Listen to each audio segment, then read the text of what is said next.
Kalian tahu kejadian di mana ada kepala sekolah nampar muridnya karena ngerokok? Aku di pihak muridnya. Jangan marah-marah dulu, ayo kita bahas. Jadi,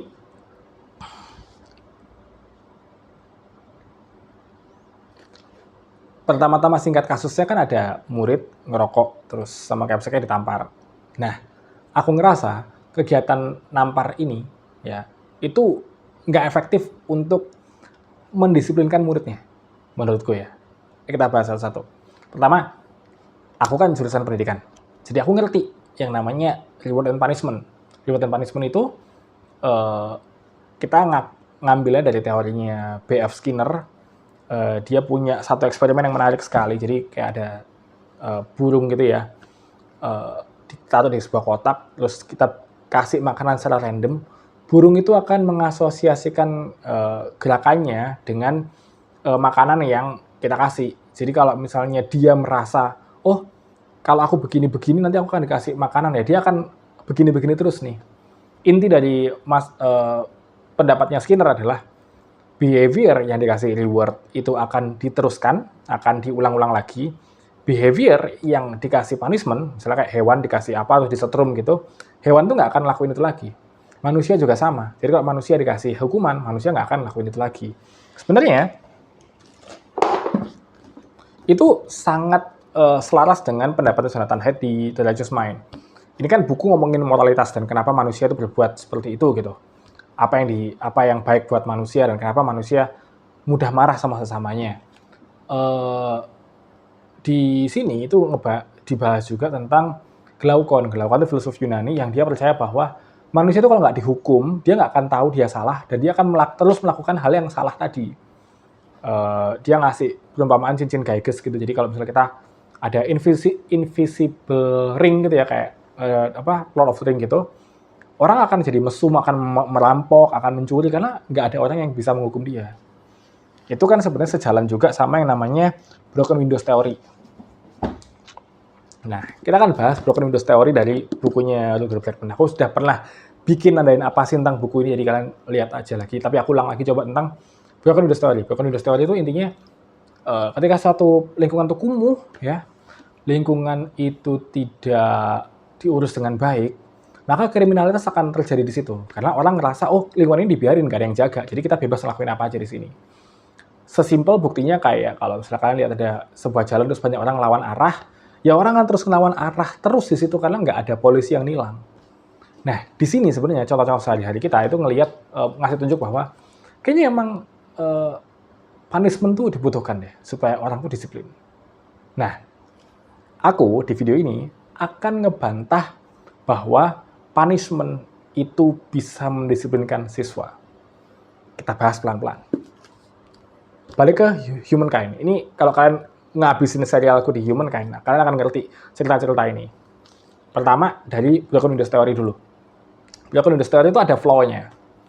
Flow pertama, ternyata risetnya itu terkontaminasi oleh seorang peneliti namanya Philip Zimbardo. Philip Zimbardo juga punya penelitian problematik namanya Stanford Prison Experiment. Silakan tonton videoku di sini atau kalian baca buku ini ya. Kedua, masalahnya adalah ketika Broken Windows Theory itu dirilis ya penelitiannya, ada seorang polisi namanya Bratton dari New York, dia berusaha menerapkan Broken Windows Theory dengan cara, ya udah kita tertibkan nih kota ini, kita tangkapin semua penjahatnya. Dan benar, ketika peraturannya tegas banget, semua orang yang melanggar dikit aja ditangkap, maka kriminalitas turun tuh. Orang yang mencuri turun 60%, orang yang merampok turun 60%, pencurian mobil turun 74%. Jadi efektif nih, di atas kertas efektif.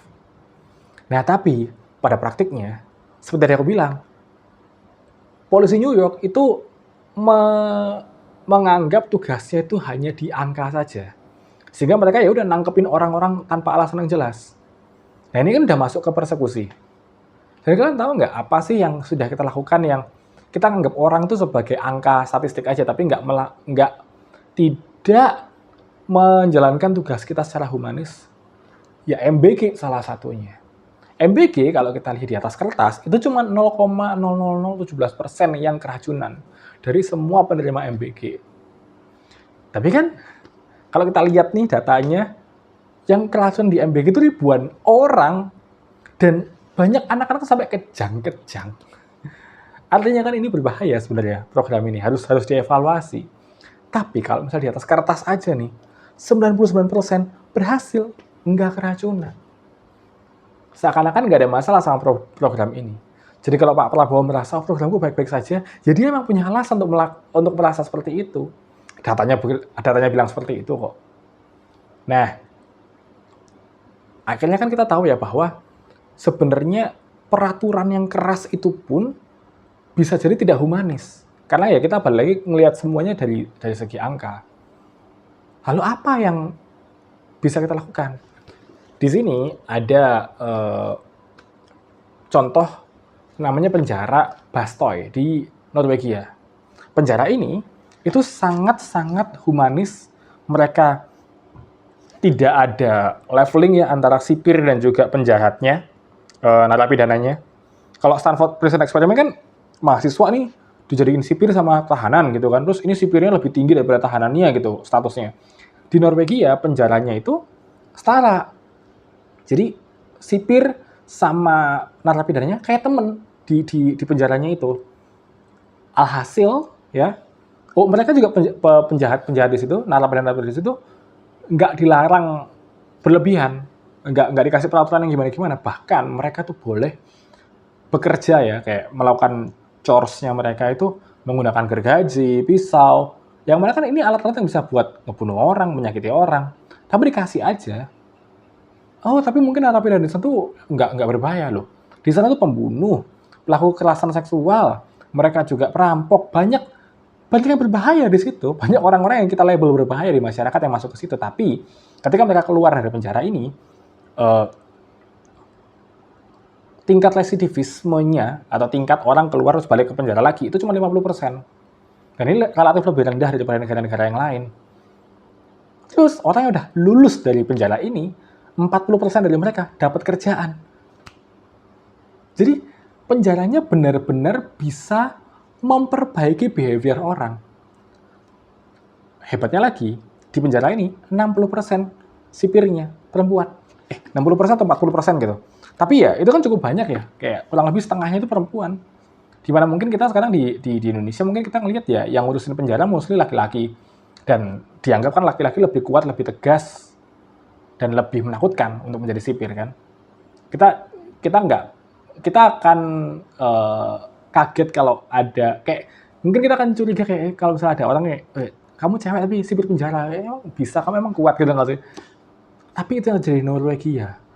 Penjaranya tidak didesain untuk menjadi tempat yang menakutkan, tapi didesain untuk menjadi tempat memanusiakan manusia. Nah, ini masalahnya terhadap penamparan tadi. Aku ngerasa penamparan ini berlebihan karena ini udah melanggar kita udah nggak memperlakukan murid itu sebagai manusia lagi. Tapi kita memperlakukan murid itu sebagai binatang yang harus dipukul biar tahu nih yang salah mana, yang benar yang mana. Aku mau ngasih contoh. Aku baca buku ini judulnya Sekolah Bisa Semerdeka Ini. Ini cerita tentang kegiatan-kegiatan yang ada di komunitas Sanggar Anak Alam Jogja. Salam kalau kalian mau Google ya. Salam itu basically sekolah yang cukup anarki. Ya di sini prinsipnya adalah tidak ada peraturan, yang ada hanyalah sepakatan. Tidak ada peraturan, yang ada hanyalah kesepakatan. Salah satunya nih, mereka tuh bisa aja dengan mudah bilang peraturannya kayak, oke, Bapak Ibu, anak-anak, mulai minggu depan peraturan sekolah ini adalah nggak boleh jajan sembarangan dan tidak boleh membawa makanan plastik sekali pakai gitu ya. Itu bisa jadi peraturan. Tapi sekolah alam ini mengambil jalan memutar yang lebih susah, yaitu mengedukasi anaknya, mengedukasi orang tuanya, ngasih tahu kenapa kita harus sepakat bahwa jajan sembarangan itu berbahaya, dan kenapa plastik ini juga berbahaya.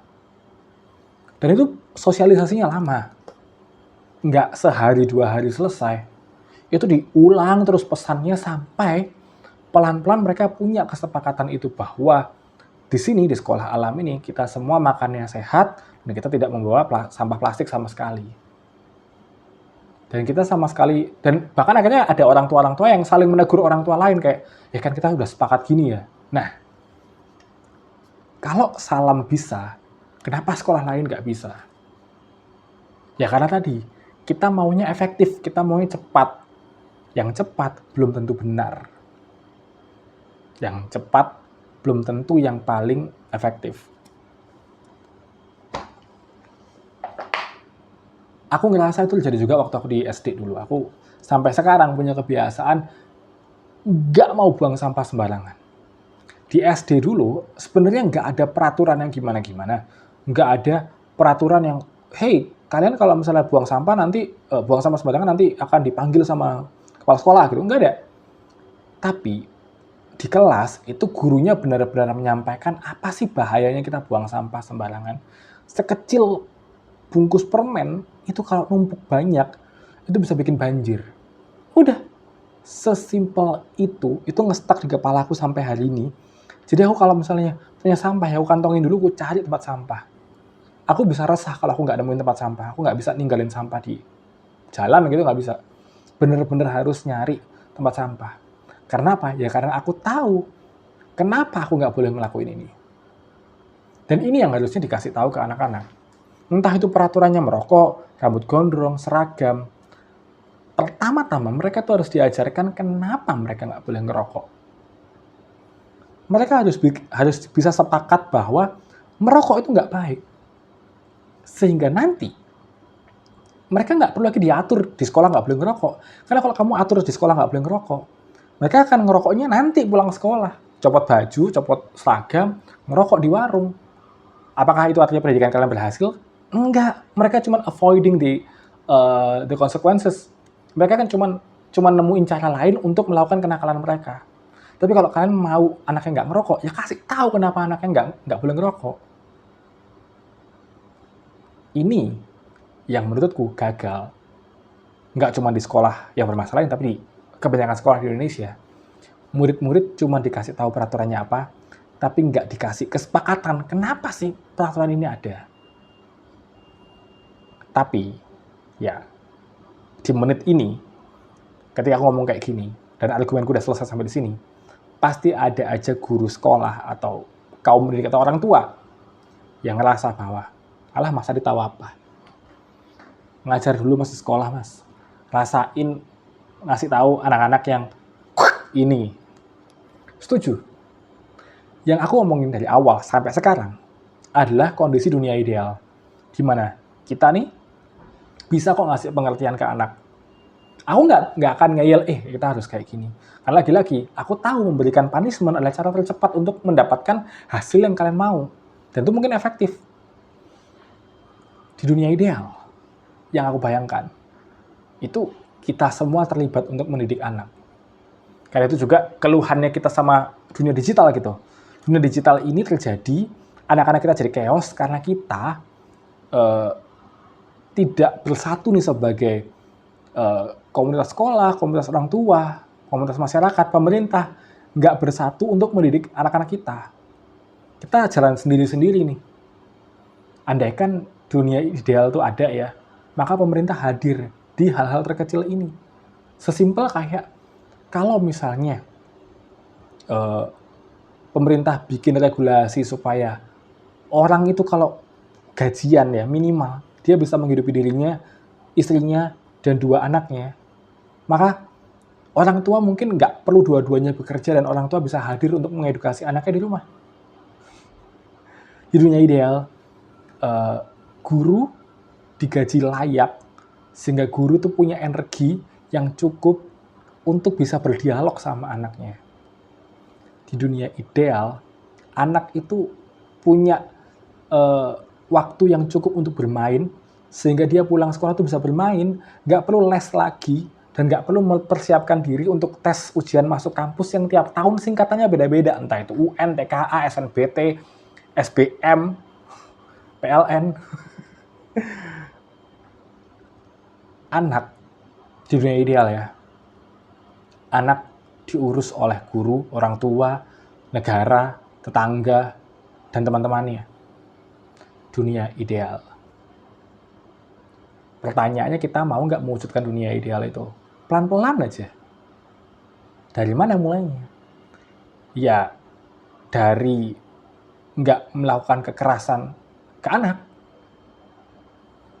Tapi ya lagi-lagi dunia ideal ini hanya terjadi kalau misalnya siswa, guru, itu sama-sama berdiri di level intelektualitas yang setidaknya dewasa untuk bisa berdialog.